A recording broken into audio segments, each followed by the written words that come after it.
Inilah peserta dengan nomor SI 013. Disilakan.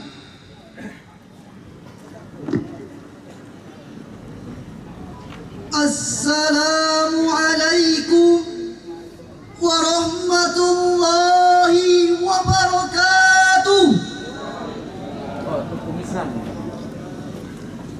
Alhamdulillahilladzi allafa baina qulubina wassalatu wassalamu ala sayyidil mustafa wa ala alihi ahli sidqi wal wafa, amma ba'd. Dewan Hakim yang kami muliakan, hadirin wal hadirat, para pecinta Sarhil yang kami banggakan,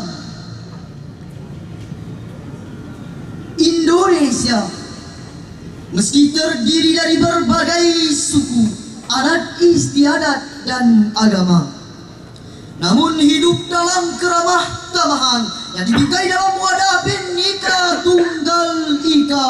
Berbeda satu tujuan, yakni persatuan dan kesatuan.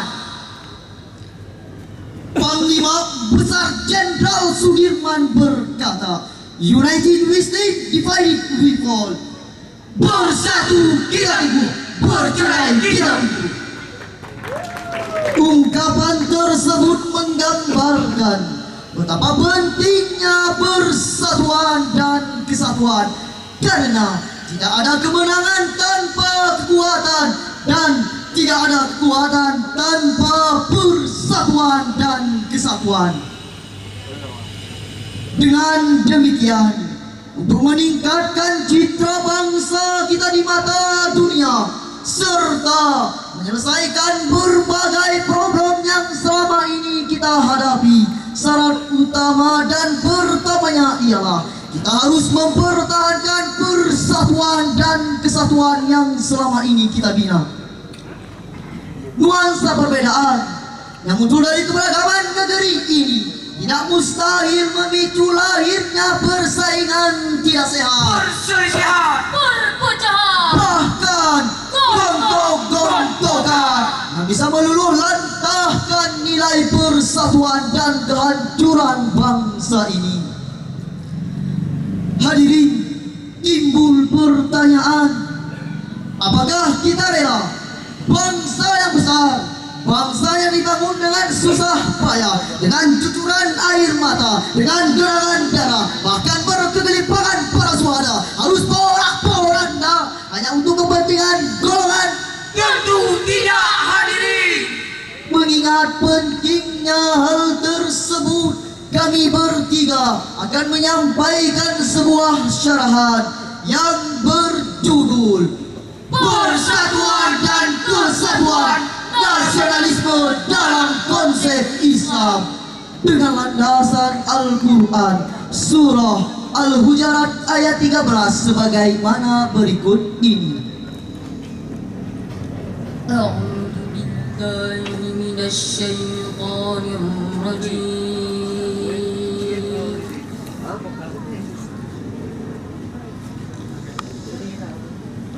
Bismillahirrahmanirrahim.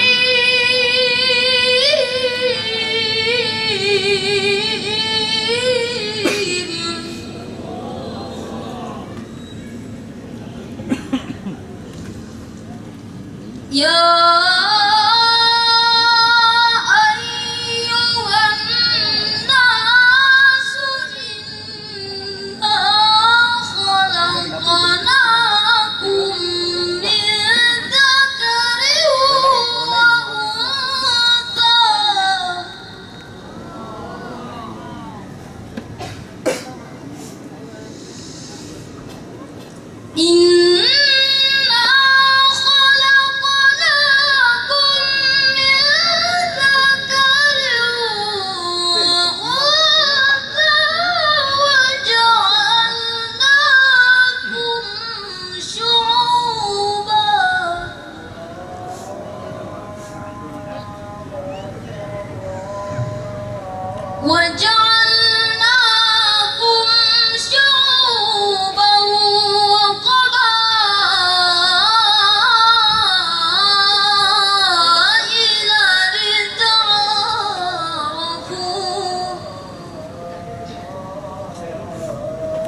yang terkutuk.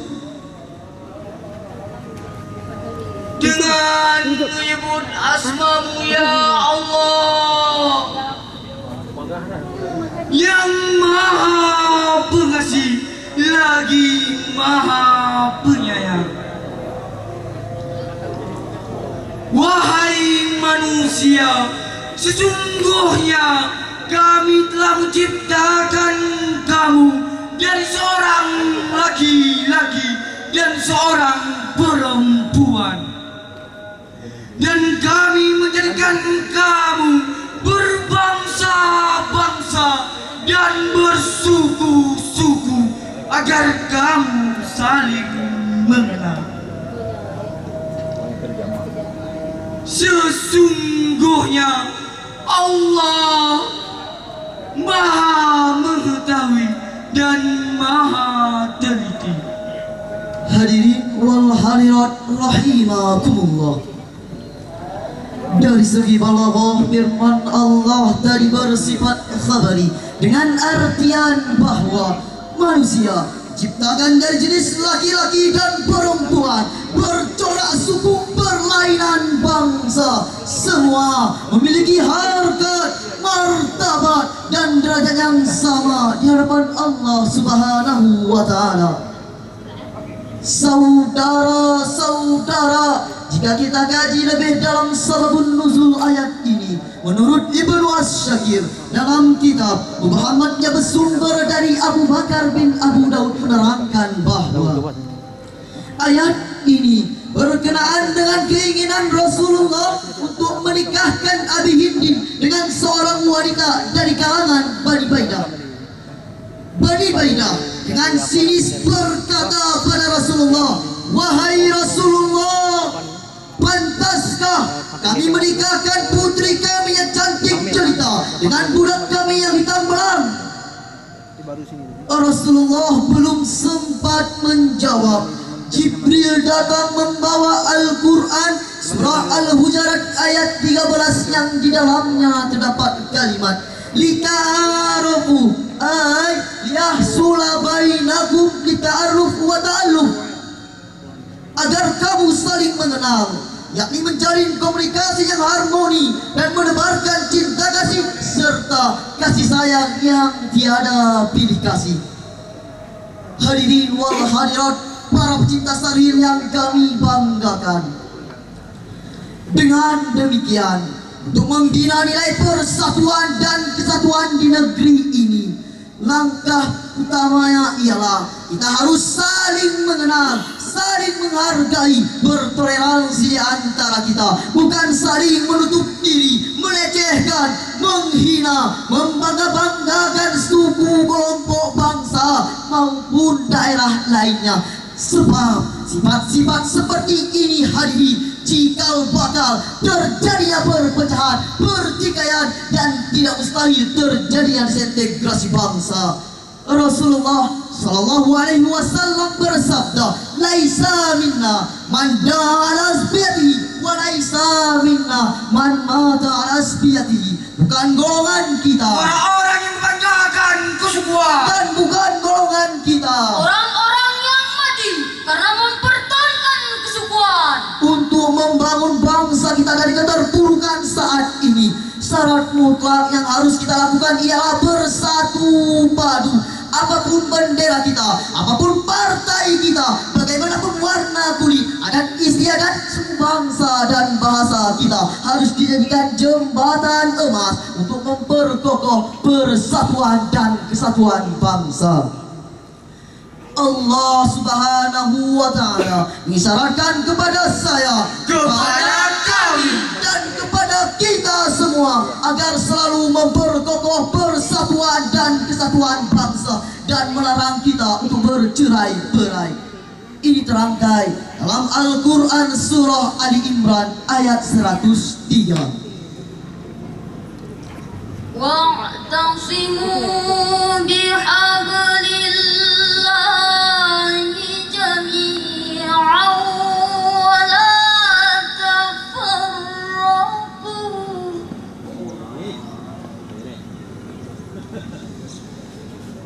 واذكروا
Dan janganlah kamu bercerai-berai. Dan ingatlah nikmat Allah kepadamu ketika masa jahiliyah. Lalu Allah mempersatukan hatimu sehingga kamu bersaudara. Sedangkan ketika itu kamu berada di tepi jurang neraka, lalu Allah menyelamatkan kamu dari sana. Demikianlah Allah menerangkan ayat-ayatnya agar kamu dapat petunjuk. Maha benar Allah yang Maha Agung atas segala firman-firman-Nya. Hadirin wal hadirat, calon penghuni surga yang kami banggakan. Hadirin, bagaimana jika ayat tadi kita kaitkan dengan situasi dan kondisi bangsa ini? Ayat tersebut memotivasi kita agar perbedaan ideologi, organisasi, agama, adat istiadat suku bangsa dan bahasa harus dijadikan jembatan emas untuk memperkokoh persatuan dan kesatuan bangsa. Oleh karena itu, mulai detik ini, mulai saat ini, kita samakan langkah, Seragamkan gerak, Satukan persepsi. berat sama dipikul, ringan sama dijijik. perbedaan jangan melahirkan perpecahan, tapi hendaknya perbedaan menjadikan kita saling melengkapi dan menghargai. Karena kita Indonesia, Indonesia, Satu nusa. Indonesia, satu bangsa. Indonesia, satu bahasa. Indonesia, bersatu kita teguh, bercerai kita rukun. Mari pemuda, kita mencintai tanah air kita, tanah air Indonesia, sebagaimana syair berikut ini. Pemuda-pemudi Islam bangunlah, Panggilan jihad rampungkan, Wasiat Muhammad peganglah. harta dan jiwa serahkan, binalah persatuan, sirnakan perpecahan, binalah persatuan, sirnakan perpecahan, persatuan kalam Tuhan, persatuan kalam Tuhan. Mari takbir bersama, Allahu Akbar, Allahu Akbar, Allahu Akbar, Allahu Akbar. Hadirin wal hadirat rahimakumullah. Dari uraian di atas dapat disimpulkan bahwa untuk membangun bangsa kita saat ini, kita harus bersatu padu, dan untuk membina persatuan dan kesatuan yang saat ini mulai pudar. Langkah awalnya ialah kita harus saling melengkapi, menghargai dan menanamkan nilai-nilai persaudaraan di antara kita. Oleh karena itu, pada momentum musyabakoh Sarhil Quran ini, kami menghimbau kepada seluruh komponen bangsa, marilah kita jadikan segala perbedaan sebagai ukhuwah untuk mewujudkan persatuan dan kesatuan bangsa. Mudah-mudahan bangsa ini jauh dari perpecahan akibat perbedaan, sehingga menjadi negara baldatun thayyibatun wa rabbul ghafur. Amin amin ya rabbal alamin.